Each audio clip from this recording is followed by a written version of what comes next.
What's up everybody on YouTube? AJ Rose back to discuss another video, and today we're going to be talking about the new NBA in-season tournament for the 2023-24 NBA season. Alright guys, for y'all who don't know, yes, a new NBA in-season tournament is happening starting next year. This past weekend at NBA Con in Las Vegas during the NBA Summer League, the NBA announced this, and it's been brewing for a few years. A lot of different rumors and things of that nature, talking about a NBA season tournament, just trying to make the NBA regular season more meaningful. A lot of teams, let's be real, they don't take the regular season as serious. They just look forward to the postseason and fast forward to that. Prime example of that is a team like the Los Angeles Clippers. They just low manage Kawhi, PG a lot and try to prepare for the postseason. But this new opportunity for the NBA in-season tournament sparks up things in the regular season, makes the stakes higher, and in December in Las Vegas, that'll be the Final Four type of setting. And of course, I'm going to explain more of the NBA tournament's premise, but like the title of this video said, it's an interesting opportunity, but I'm not sure if I 100% agree with it. But before I elaborate more on that, guys, make sure y'all hit the subscribe button, like this video, check out more of my videos. I post videos about sports, lifestyle, and pop culture. And yeah, so with that being said, let's get into it.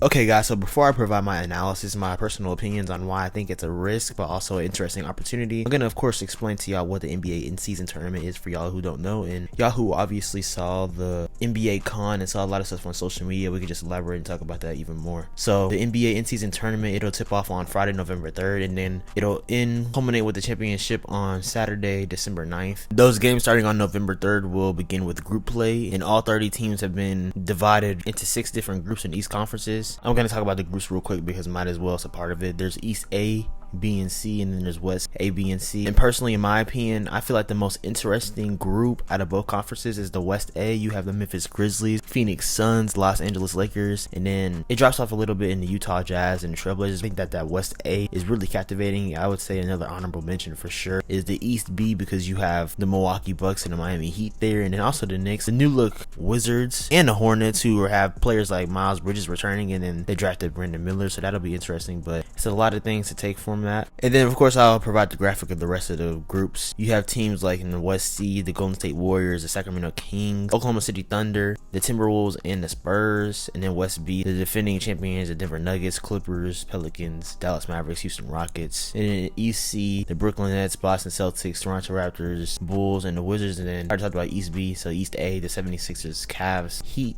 Hawks, Pacers, and the Pistons. So that's all really interesting. So all 30 teams have a shot to win this, and it makes things more significant in the regular season, I say, to an extent. I'm going to talk about later why I still think that at the end of the day, the main goal is to win a championship. So this is really a cool concept, but in the grand scheme of things, not going to matter as much to as many players. And maybe I could be wrong, of course, because we've seen the NBA play-in tournament the past 3 to 4 seasons be super captivating, super entertaining, and things of that nature. So this could be a similar type of thing. Of course, the championship is going to be in Las Vegas, so that's pretty cool as well. But I don't know, I just feel like this is so different and so new, and that's the thing with a lot of new stuff and things that are different, it takes time to adapt to it. So I'll definitely acknowledge that, but I don't know, it's just interesting to say the least. But anyways though, explaining more of the tournament, we can talk about the knockout rounds. So 8 teams will advance to the knockout rounds. The team with the best standing in group play games in each of the 6 groups, and 2 wild cards. The wild cards are the team from each conference with the best record in group play that finished second in their group. But anyways, the knockout rounds will be single elimination games in the quarterfinals, played on Monday, December 4th and Tuesday, December 5th, the semifinals and the championship. And then the qualifying teams will compete for a prize pool in the in-season tournament trophy, the NBA Cup. All 67 games across both stages in the in-season tournament will count toward the regular season standings, except for the championship. So each team will continue to play 82 regular season games in the 2024 season, including those games that are part of group play and a knockout round. Also 14 group play games, 2 games on each tournament night, and all 7 knockout round games will be televised nationally. The game and broadcast schedule for the in-season tournament will be announced in August, so we'll be definitely looking forward to that. Of course, that's when the season is usually announced anyways in terms of the schedule, so that's going to be pretty cool to see that as well. I do think it's cool how it's coinciding with the regular season, so most of it counts, so it really still does matter in the grand scheme of things. So I will actually retract what I said on that in terms of how it won't matter to players. matters because it's still going to make an impact on where you finish at the end of the season in April going into the playoffs. But in terms of just winning an NBA Cup, that's what I mean. Like, I don't think it's really as significant as winning an NBA championship. It is new, so maybe the value of it and the significance of it will change in the 4 years. But right now, I still think that lifting that Larry O'Brien trophy is the best thing you can do in the NBA right now. It is interesting. It's kind of taking like a little soccer thing. That's what I was reading in the comments on Instagram and stuff like that, on Twitter, just saying that soccer has similar things during the season. So maybe this is a pretty cool opportunity, and that's why I'm saying it's an interesting opportunity, but only time will tell for sure. So yeah, that's the premise of everything pretty much. I could elaborate more things, like group play. Tournament nights are going to take place every Tuesday and Friday from November 3rd to November 28th, except for election day, of course, because the NBA over the past few years advocating for voting and things of that nature, so aren't going to play then. But yeah, that's what it's going to be. Also, there's going to be a tournament MVP that I saw, and also an all tournament team similar to the all NBA team at the end of the season, things like that. So that's going to be interesting. But like I said, man, it's different. So let's talk about what I think about this. At the same time, I really don't think you're going to see any of these teams lose sleep about not winning the NBA Cup.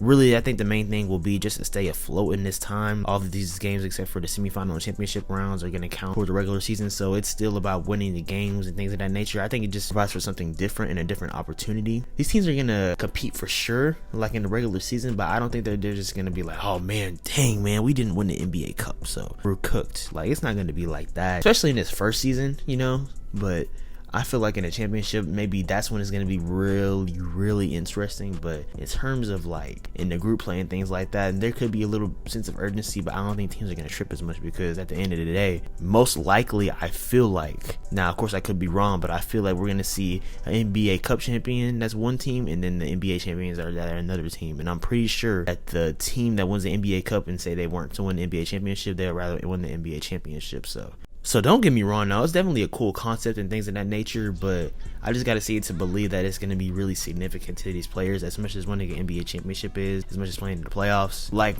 what we talked about, like explain what the significance is towards the regular season. I mean, it makes a difference for sure, but at the same time, these teams aren't going to be that crazy over that. Like, the best teams are going to be the best teams regardless. It's going to be likely that 2 different teams are going to win. The one's going to win the championship and one's going to win an NBA Cup in December. So really don't think that it's going to be that crazy, and the teams that are going to be at the bottom be a part of that 2024 top NBA draft, I don't think it's really going to matter too much to them either. So, but like I said, I could definitely be wrong. It's interesting, it's risky at the same time. It's a lot to take from it. Let me know what y'all think in the comments down below about this NBA in-season tournament. Of course I'm going to watch. I mean, duh, I love the league, love the NBA, love basketball. I mean, don't get it twisted at all. Love this game, love this league, but I just, and in December, I could be laughing, y'all could be laughing at me, laughing with me, but I don't know, I just got to see it to believe it. So let me know what y'all think of the tournament in the comments down below. I appreciate you guys watching. Always make sure to like, comment, subscribe, and turn on post notifications. Follow me on Instagram and Twitter at SwaggyRuss, and also on TikTok at SwaggyRuss02 for more cooking videos, shorts, content, and things of that nature. More videos on the way, guys. If y'all enjoyed this one, hope y'all summer's going well. Y'all be blessed. Have a good one. Know that you matter, and y'all take it easy.